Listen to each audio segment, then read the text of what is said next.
guys. I'm so excited to read to you today. I'm trying to get the camera just like perfect. I don't know if it is or not.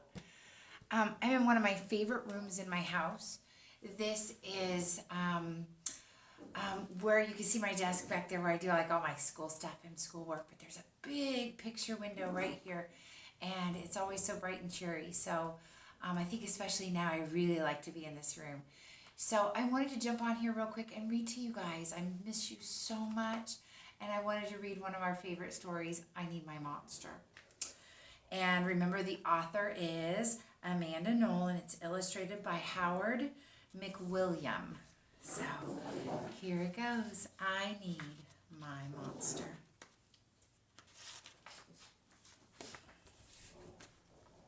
Make sure you can see it. Tonight, when I looked under my bed for my monster, I found this note instead.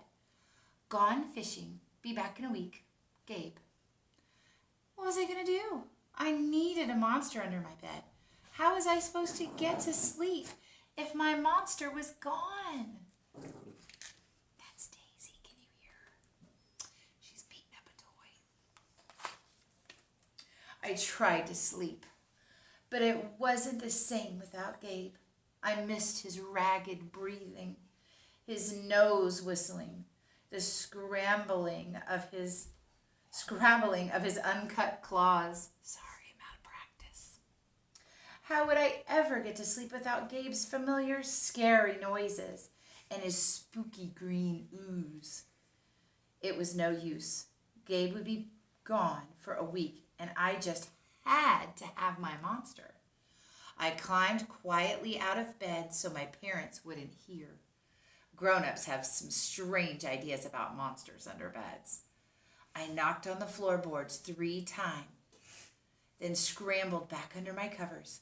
I waited nervously. Would a new monster appear? What would it be like? Would his snorting be as cheerful as Gabe's? When I heard some creaking under my bed, I knew that the substitute monster had arrived. Good evening, it said in a low, breathy voice. My name is Herbert, and I will be your monster for this evening. Herbert? What kind of name is that for a monster? You don't sound scary at all. Have you ever scared a kid before? Well, no, but I have read all the best books on the topic. Do you have long teeth and scratchy claws? I asked. No, but I have an overbite, and I'm a mouth breather. Listen.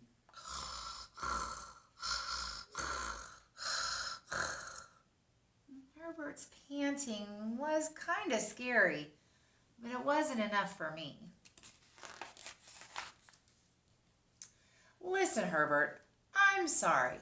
I just don't think this is going to work. It's nothing personal, but I really need a monster with claws.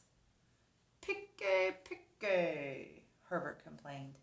As you wish, I'll go. There was some more creaking, and Herbert was gone.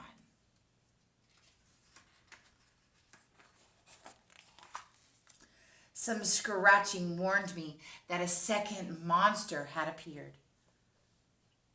Good evening, he said in a high, silky voice. My name is Ralph. I understand you need a monster with claws. If you would please lean over, I will hold out an arm for inspection. I crouched to the edge of my bed, hoping to see a horrible, shaggy arm with sharp, ragged claws.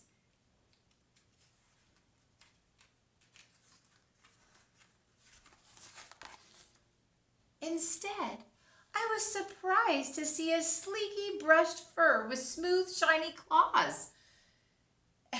Excuse me, I don't mean to be rude, I said.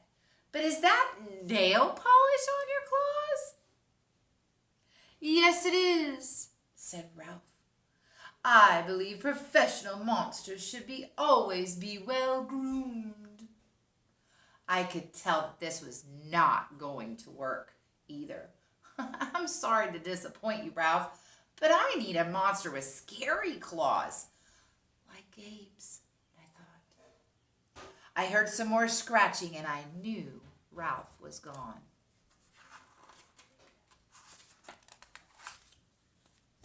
A minute later, a third voice came from under the bed, rasped. Check out these claws, kid. I gathered my courage and I peered over the edge. The claws were impressive, jagged and dark and razor sharp. So far, so good. I was a little nervous. Could you stick out your tail? I whispered. Sure, but don't get scared. I peeked through my fingers at the slimy tail slithering over the front of my bed. That's when I noticed the bow. Are you a girl monster? Of course I am, she snapped. I'm Cynthia. Do you have a problem with that? Yeah, I do, I admitted. I definitely need a boy monsters. Boy monsters are for boys and girl monsters are for girls. Everybody knows that. Well, aren't you a picky one? She sniffed, and then she was gone. Was I being too picky? No. I knew that my monster needed to be well clawed and menacing.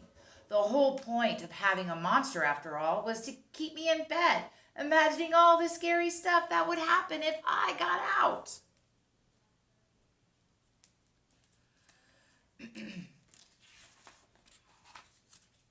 Then I heard a shuffling noise, and then a slobbering. A fourth monster was under my bed. Hey, it's Mac. Oh, look at his claws. Oh, one look at his claws and he proved that Mac was a big, scruffy boy monster. Oh, I shivered. Maybe this one would work out. Excuse me. Those are excellent claws, but do you have a long tail? I leaned over to see. No, my tail is stumpy, Mac slurped, but I do have an unusually large tongue. What would I be afraid of a large tongue? I asked. Oh, I don't know, he said, trying to sound terrifying. You never know when I might lick you. I fell back on the bed laughing.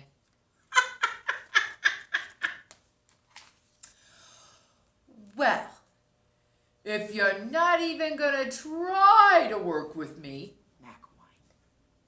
I held in my giggles. I really don't think you should send me away, he warned. Kids who reject 5 monsters in one night. I did not reject 5 monsters tonight, I interrupted. My regular monster went fishing. Fishing, eh? Maybe he just left because you're so picky. Fine, I'm out of here. But I wouldn't expect another monster tonight if I were you. How was I ever going to go to sleep without my monster?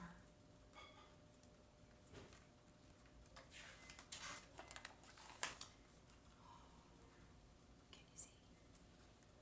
I was surprised to hear more creaking under the bed. Loud creaking. With scratching.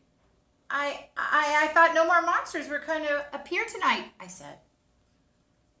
Sorry I'm late, kid. Phew. It was Gabe.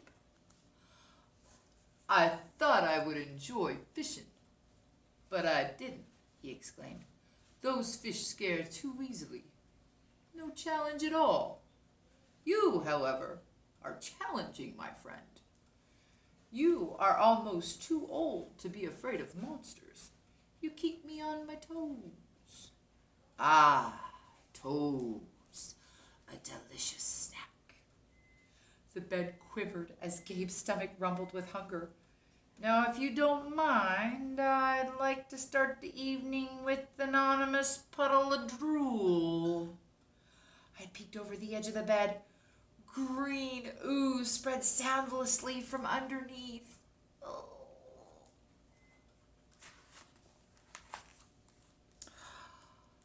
Then the bed trembled. Gabe unfurled his spiked tail. He was daring me to guess where he might pop up. I shivered.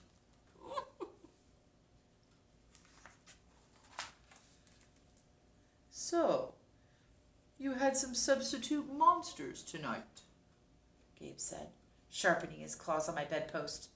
Were you scared? No other monster can scare me like you, I giggled, diving under my covers and pulling them up tight. Through the blanket, I heard Gabe's soft, comforting sorts. Ha! I knew it. We were made for each other, he growled. When my blanket started to slip off the bed, I knew Gabe was ready to eat. Now, if you please, stick out your foot, he said. I'd like to nibble on your pinky. I yanked my blanket up and I scrunched my feet so Gabe couldn't get them. No toes tonight, but you can have this, I offered, pushing a pillow off the bed. I didn't even hear it hit the floor.